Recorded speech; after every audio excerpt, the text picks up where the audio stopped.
He is a man whose genitals are displayed in a museum. He is a man who shamelessly plays with the Romanov dynasty. He is a man who can still come back to life even after taking multiple bullets. He is a demon monk, a scoundrel. He is Grigory Efimovich Rasputin. January 20, 1869.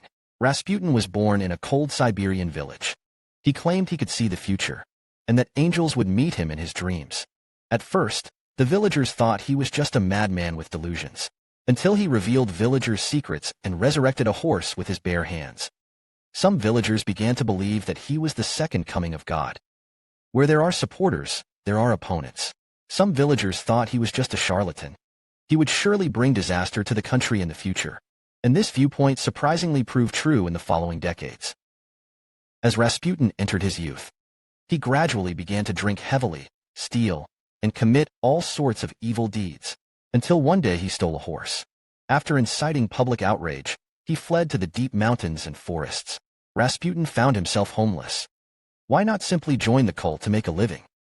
So he abandoned his wife and children. He began a life of traveling between villages to spread the gospel. Just when he thought life would be like this, a twist occurred. While passing through a forest, he stumbled upon a group of cultists performing a mysterious ritual. They formed a circle in an open space. With their hands, they tightly squeezed each other's necks. They only released their grip after the other's veins bulged and their face turned purple. After experiencing the choking stimulation, they began to dance while spinning around. Once everyone was dizzy and fell to the ground, they started a frenzied orgy to release the suppressed desires within them. This led to an enormous spiritual climax. Coincidentally, this scene was witnessed by the passing Rasputin. Thus, Rasputin became a member of the cult. When he returned to the village to see his family and friends again, he had completely changed. His eyes were wide open. Sometimes he would wear heavy shackles on his feet to constantly feel the pain in his body. Moreover, these wandering monks never bathed. The stinky clothes and messy hair had completely transformed Rasputin into a cultist. As soon as he returned home, he proclaimed he had received greater divine power from God. He then told his wife to use their basement as a meeting place for his cult, so these people could continue their wild revelries. One day, Rasputin claimed to have seen the Virgin Mary. The Virgin Mary instructed Rasputin to go to St. Petersburg to aid the royal family. But how could the royal family need help from a peasant? Thus, Rasputin sought out his mentor Makharich. Makharich, by chance, was the former religious advisor of the Romanov family. Rasputin leveraged Makharich's reputation among the nobility to attract prominent nobles to seek his healing. Once he gained fame, Makharich wrote a letter of introduction to his friends in the palace, successfully presenting Rasputin at the royal palace. Initially, Bishop Hermogen and the senior priest Sergei opposed Rasputin entering the palace. After all, no one wanted a shabby, foul-smelling, terrifying old peasant in palace matters. However, when Rasputin showcased his remarkable healing abilities, everyone was astonished. Some even called him a man with God's power. Soon, Rasputin's deeds reached the ears of the two powerful figures in the palace, the Crow sisters. These Crow sisters had no Russian blood. They were originally from the Black Mountains. However, they used special means to marry into the royal family. Other nobles wondered why someone who wasn't Russian could marry into the royal family. As a result, no one in the palace sided with the Crow sisters. Coincidentally, the Crow sisters needed to gather allies, so they brought Rasputin into their fold. At that time, the Tsar had just lost a spiritual advisor, so the Crow sisters quickly recommended Rasputin to the Tsar. The Tsar was delighted when he heard that Rasputin could heal with divine power. This was because the Tsar's son happened to have hemophilia. Those familiar with hemophilia know that it prevents blood from clotting. This means that even a small scrape can cause severe bleeding. However, the Tsar could not easily trust a peasant. He did not share his son's condition with Rasputin. While he considered whether to let Rasputin treat his son, the prince suddenly fell and scraped his knee, bleeding profusely. At that moment, Rasputin suddenly appeared in the palace, requesting to see the child. He claimed God sent him, saying the prince would die without him. This was actually information from the Crow sisters, but the royal family didn't know that. They believed he truly had special powers. So, the Tsar agreed to let Rasputin treat the prince. Almost immediately, the prince's condition began to improve. This convinced the Tsar further of Rasputin's saintliness. Within a few months, Rasputin became a frequent visitor. But this was no miracle. Rasputin's help was simply stopping the aspirin. Aspirin's side effect prevents normal blood clotting. This slightly improved the prince's condition. After gaining the Tsar's trust, Rasputin began supplying opium, morphine, and cocaine to the Tsar and Tsarina. He claimed these would help treat various ailments. Gradually, the Tsar became addicted. They developed a dependency on Rasputin. He ended up visiting the palace at least once a week. Rasputin also began calling the Tsar and Tsarina dad and mom. He started mingling with the royal children. Each evening, Rasputin told bedtime stories to the princesses.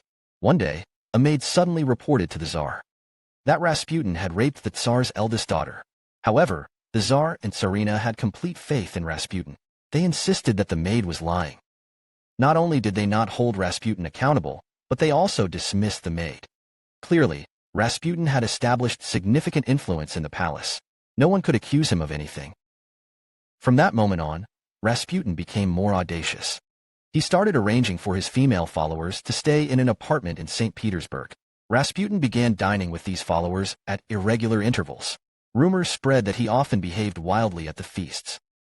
He would suddenly fixate on an empty space and mumble in strange languages. The women would quickly grab paper to write down what he said. To these women, Rasputin was irresistibly attractive. They believed he was a second coming of God.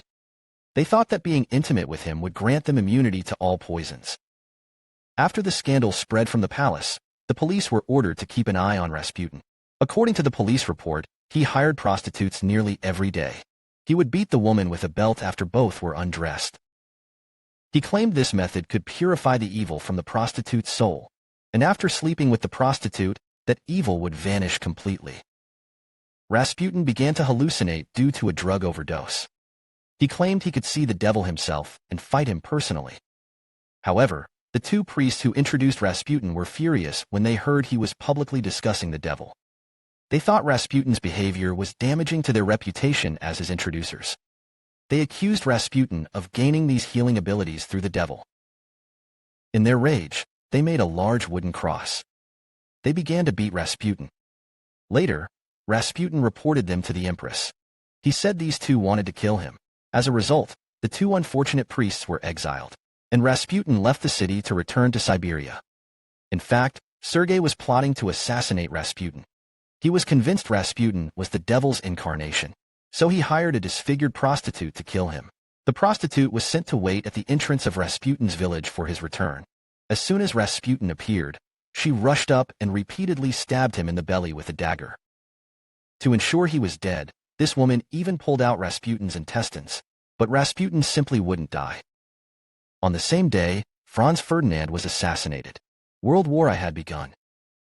Upon hearing the news of the impending war, the recovering Rasputin wrote a letter to the Tsar, urging him not to go to war.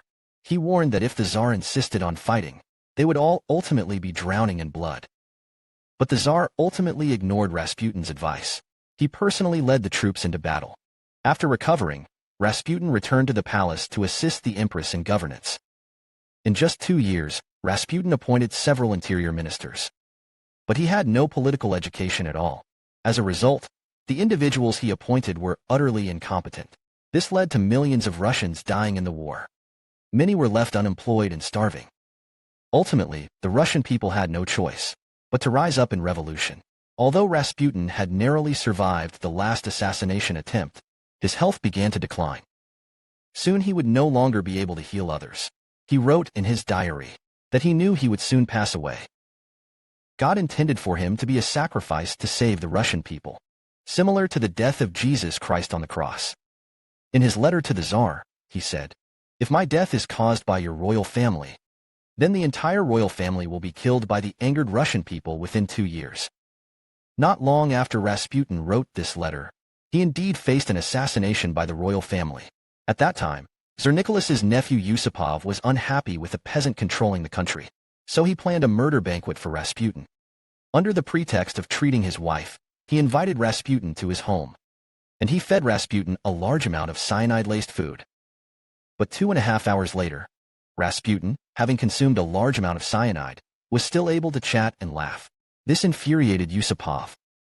He rushed upstairs, grabbed his revolver, and shot Rasputin. But after a while, Rasputin still had a heartbeat. This filled Yusupov with unprecedented fear. He hurried upstairs to tell his friends that Rasputin had come back to life. When they went back downstairs to look for the body, they found him wandering around in the yard. Everyone was completely shocked. They pulled out their guns and shot Rasputin to pieces. Before stuffing his body into the trunk, they then dragged it to the river and threw it into a hole in the ice. Later, when his body was found, some said his hands were raised, as if he were trying to escape, pressing against the ice. Forensic analysis showed that Rasputin's lungs contained river water, proving he was still breathing after being shot and thrown into the water. Upon hearing this, people believed he could really come back to life like a zombie, so they dug up his body, cut it into pieces, and burned everything. However, they preserved Rasputin's legendary genitals, which are still on display in a museum in St. Petersburg. The entire Romanov family was executed during the Bolshevik Revolution, and Tsarist Russia is no more. Thank you for watching. Don't forget to subscribe to my channel.